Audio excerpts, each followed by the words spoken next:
Hi friends, welcome back to my channel. Friends, ಇವತ್ತಿನ recipe ನಾನು ತುಂಬ ಆರೋಗ್ಯಕರವಾಗಿರುವಂತಹ ಮಿಲ್ಲೆಟ್ಸ್ ರೈಸನ್ನು ತೋರಿಸ್ತಾ ಇದ್ದೀನಿ. ಇದು ನಿಮಗೆ ಆನ್ಲೈನ್ನಲ್ಲಿ ಮತ್ತು ಸೂಪರ್ ಮಾರ್ಕೆಟ್ಗಳಲ್ಲಿ ತುಂಬ ಸುಲಭವಾಗಿ ದೊರೆಯುತ್ತದೆ. ಇದನ್ನೇ ನಾವು ಊದುಲ ಅಂತ ಹೇಳ್ತೀವಿ.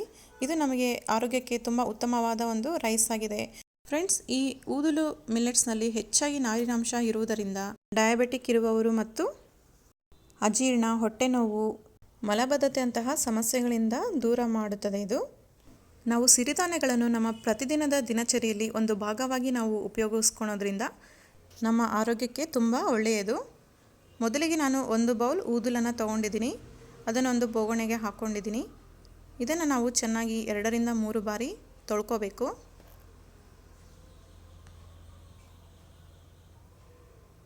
ಇದರಲ್ಲಿರುವ ಧೂಳನ್ನು ನಾವು ಚೆನ್ನಾಗಿ ತೊಳ್ಕೊಬೇಕಾಗುತ್ತೆ.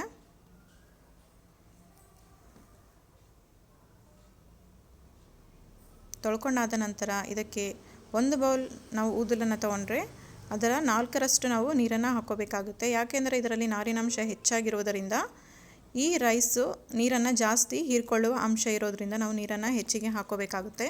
ನಾನಿಲ್ಲಿ 1 ಬೌಲ್ ಅಕ್ಕಿಗೆ 4ರಷ್ಟು ನಾನು ನೀರನ್ನು ಹಾಕ್ಕೊಂಡಿದ್ದೀನಿ. ಇದನ್ನು ನಾವು 1 ತಾಸು ನೆನೆಯಲು ಬಿಡಬೇಕಾಗುತ್ತೆ. ನಿಮಗೆ ಟೈಮ್ ಇಲ್ಲಾಂದರೆ ಒಂದು ಹಾಫ್ ಆನ್ ಅವರ್ ಆದರೂ ನೀವು ನೆನೆಯಲು ಬಿಡಬೇಕು.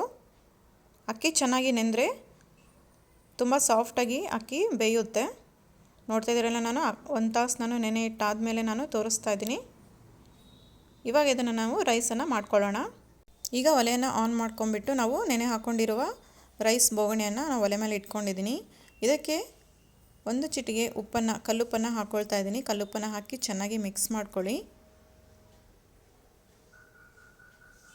ಮಿಕ್ಸ್ ಮಾಡ್ಕೊಂಡಾದಮೇಲೆ ಇದಕ್ಕೆ ಒಂದು ಪ್ಲೇಟನ್ನು ಮುಚ್ಕೊಂಡು ನಾವು ಅನ್ನವನ್ನು ಬೇಯಿಸ್ಕೋಬೇಕಾಗುತ್ತೆ. ನಡುವೆ ನೀವು ಇದನ್ನು ನೋಡ್ಕೊತಾ ಮಿಕ್ಸ್ ಮಾಡ್ಕೋಬೇಕಾಗುತ್ತೆ, ಇಲ್ಲಾಂದರೆ ತಳ ಅಂಟುವ ಚಾನ್ಸಸ್ ಇರುತ್ತೆ. ನೋಡ್ತಾ ಇದ್ದೀರಲ್ಲ, ಕುದಿ ಬಂದಿದೆ. ಇವಾಗ ಇದನ್ನು ನಾವು ಚೆನ್ನಾಗಿ ಮಿಕ್ಸ್ ಮಾಡ್ಕೊತ ನಾವು ಕುದಿಸ್ಕೋಬೇಕಾಗುತ್ತೆ. ಸಿರಿಧಾನ್ಯಗಳಲ್ಲಿ ಹಲವಾರು ಬಗೆಯ ಸಿರಿಧಾನ್ಯಗಳಿವೆ, ಅದನ್ನು ಸಹ ನೀವು ಬಳಸ್ಕೋಬಹುದು.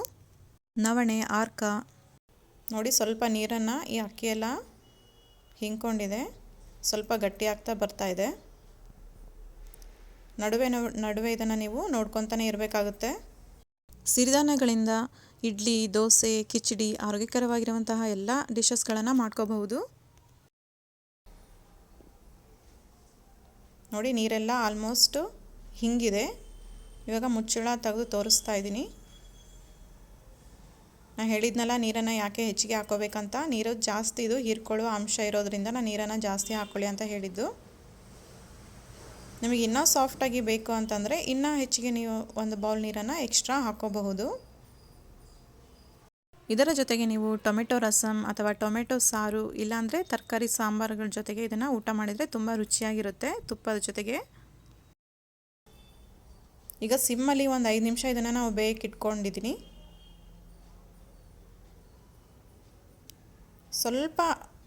ಸ್ವಲ್ಪ ಮಟ್ಟಿಗೆ ನೀರು ಇದೆ ಅಂದಾಕ್ಷಣ ನಾವು ಇದನ್ನು ಒಲೆಯನ್ನು ಆಫ್ ಮಾಡ್ಕೊಂಡ್ಬಿಡಬೇಕು.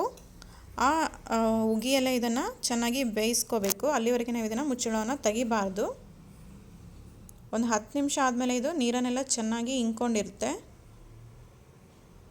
ನೋಡ್ತಾ ಇದ್ದೀರಲ್ಲ, ನೀರನ್ನೆಲ್ಲ ಎಷ್ಟು ಚೆನ್ನಾಗಿ ಇಂಕೊಂಡಿದೆ ಅಂತ. ಇದನ್ನು ಒಂದು ಸರ್ವಿಂಗ್ ಪ್ಲೇಟ್ಗೆ ಸರ್ವ್ ಮಾಡ್ಕೊಳ್ಳೋಣ. ಇದಕ್ಕೆ ತುಪ್ಪ ಹಾಕ್ಕೊಂಡು ಸೈಡಲ್ಲಿ ಪಾಲಕ್ ಸೊಪ್ಪಿನ ಪಪ್ಪನ್ನು ಹಾಕ್ಕೊಂಡು ಸೈಡಿಗೆ ನಂಚ್ಕೊಳ್ಳಿಕ್ಕೆ ಒಂದು ಉಪ್ಪಿನಕಾಯಿ ಹಾಕ್ಕೊಂಡು ಉಣ್ತಾ ಇದ್ದರೆ ತುಂಬ ರುಚಿಯಾಗಿರುತ್ತೆ. ನೀವು ಒಂದು ಸಲ ಟ್ರೈ ಮಾಡಿ ನಿಮ್ಮ ಆರೋಗ್ಯವನ್ನು ಕಾಪಾಡ್ಕೊಳ್ಳಿ. ಈ ವಿಡಿಯೋ ನಿಮಗೆ ಇಷ್ಟ ಆದರೆ ಒಂದು ಲೈಕ್ ಮಾಡಿ, ಶೇರ್ ಮಾಡಿ ಮತ್ತು ಕಮೆಂಟ್ಸ್ ಮಾಡಿ. ಇಂತಹ ಆರೋಗ್ಯಕರವಾದ ರೆಸಿಪಿಗಳನ್ನು ನೋಡಲು ನಮ್ಮ ಚಾನಲನ್ನು ಸಬ್ಸ್ಕ್ರೈಬ್ ಮಾಡ್ಕೊಳ್ಳಿ. Thank you for watching. ಹೀಗೆ ನಮ್ಮ ಚಾನಲನ್ನು ಸಪೋರ್ಟ್ ಮಾಡಿ ಫ್ರೆಂಡ್ಸ್.